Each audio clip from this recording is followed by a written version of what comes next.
اللہ الرحمن الرحیم نحمدہ و نصلی علی رسولہ الکریم اما بعد۔ الاحسان اکیڈمی کے تجوید کورس کے 5ویں سبق کا عنوان ہے میم مشدد اور میم ساکن کے احکام۔ میم مشدد تو کہتے ہیں وہ میم جس پر تشدید ہو، شد ہو، اور میم ساکن کہتے ہیں وہ میم جس پر سکون اور جزم ہو۔ پہلی چیز ہے اس میں میم مشدد کا قاعدہ۔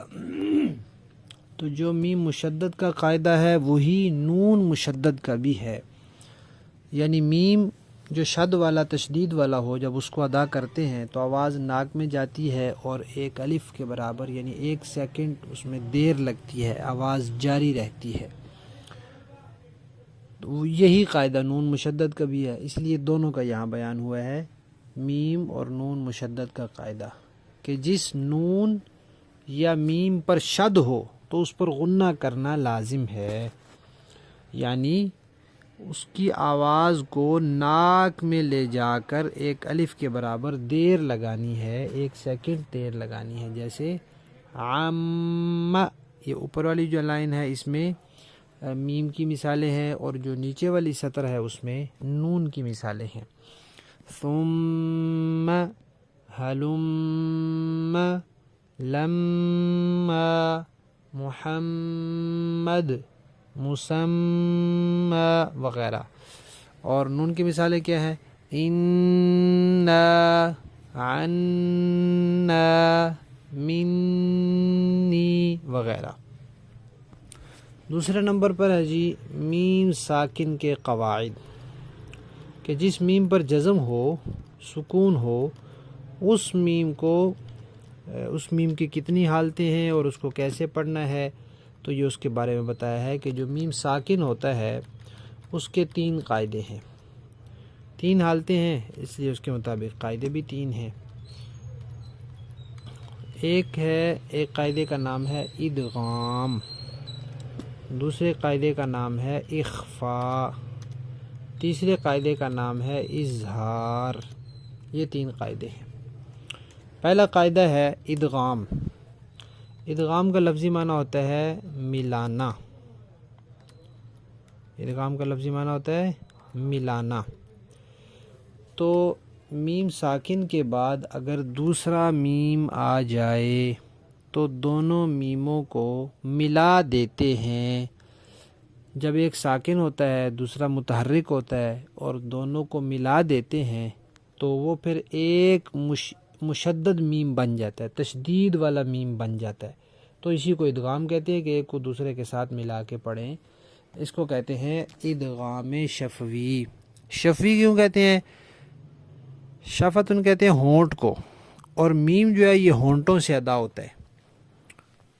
شفا کہتے ہیں ہونٹوں کو اور میم ہونٹوں سے ادا ہوتا ہے، اس لیے اس کو ادغام شفوی کہتے ہیں، چونکہ یہ میم کا ادغام ہے۔ جیسے اس کی مثال ہے الیکم مرسلون۔ اب یہاں تھا کاف میم پیش کم، میم ساکن ہے، آگے میم را پیش مر، تو میم ساکن کے بعد دوسرا میم آ گیا، لہذا دونوں میموں کو اکٹھا کر کے پڑھیں گے۔ لکھنے میں تو علیحدہ علیحدہ ہے لیکن پڑھنے میں ایک ہی ہے۔ الیکم مرسلون ایسے نہیں پڑھیں گے، الیکم مرسلون الگ الگ کر کے نہیں بلکہ اکٹھا کر کے الیکم مرسلون۔ تو اس کو میم کا ادغام کہتے ہیں، ادغام شفوی۔ اس کی اور مثالیں بھی ہیں، فی قلوبہم مرض ومنہم میثاق وما ہم منکم، یہ ساری اسی کی مثالیں ہیں۔ اچھا جی، میم ساکن کا دوسرا قاعدہ ہے اخفاء۔ اخفاء خفا سے ہے، مخفی رکھنا، پوشیدہ رکھنا، چھپانا، خفیہ۔ تو یہاں اخفاء کا مطلب یہ ہے کہ ناک میں آواز کو چھپایا جائے۔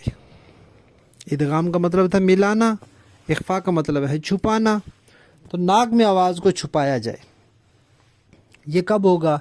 جب میم ساکن کے بعد با آ جائے تو آواز کو ناک میں چھپائیں گے اور اس میں دیر بھی لگے گی جب ناک میں آواز جائے گی، تو اسے اخفاء شفوی کہتے ہیں. جیسے قد جاءکم برہان اور یعتصم باللہ اور وما ہم بمؤمنین. اب دیکھیں قد جاءکم برہان میں کاف میم پیش کم ہے، آگے برہان کی با ہے.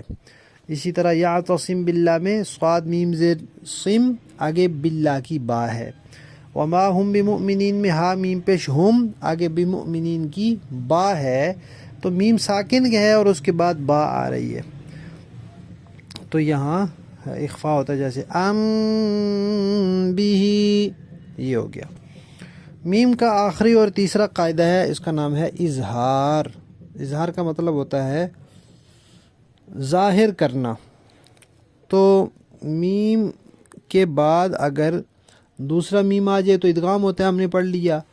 میم کے بعد با آ جائے تو اخفاء ہوتا ہے، یہ بھی پڑھ لیا. اب میم کے بعد نہ میم آئے نہ با آئے، میم ساکن ہو اس کے بعد نہ میم ہو نہ با ہو، بلکہ کوئی اور حرف آ جائے، تا آ جائے، ثا آ جائے، جیم آ جائے، خا آ جائے، کوئی حرف آ جائے، تو پھر وہاں میم کا اظہار ہوگا. اس کو ظاہر کر کے پڑھیں گے، نہ تو اس کو چھپائیں گے اور نہ دوسرے حرف میں ملائیں گے.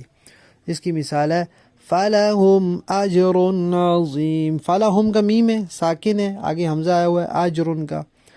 اسی طرح کنتم خیر، کنتم کا جو تم میں میم ہے اس کے بعد خا آیا ہوا ہے تو ظاہر کر کے پڑھ رہے ہیں، تم کر کے نہیں پڑھیں گے. ٹھیک ہے.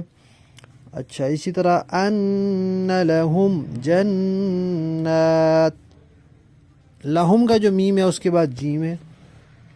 تو یہ آج ہم نے پڑھا. ہم نے آج کیا پڑھا ہے؟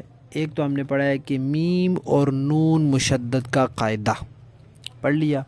اس کے بعد ہم نے پڑھا ہے میم ساکن کے قواعد. میم ساکن کے 3 قاعدے ہیں. ایک ادغام، اس کا معنی ہے ملانا، میم کے بعد دوسرا میم آ جائے تو اس کو ملا دیں گے. دوسرا قاعدہ اخفاء، اس کا معنی ہے چھپانا، میم کے بعد با آ جائے تو اس کو چھپا دیں گے میم کی آواز کو ناک میں. اور تیسرا ہے اظہار، ظاہر کرنا، کہ میم کے بعد نہ با ہو نہ میم ہو تو اس کو میم کو ظاہر کر کے پڑھیں گے. تو جو ادغام ہے اس کو ادغام شفوی کہتے ہیں، جو اخفاء ہے اس کو اخفاء شفوی کہتے ہیں، جو اظہار ہے اس کو اظہار شفوی کہتے ہیں.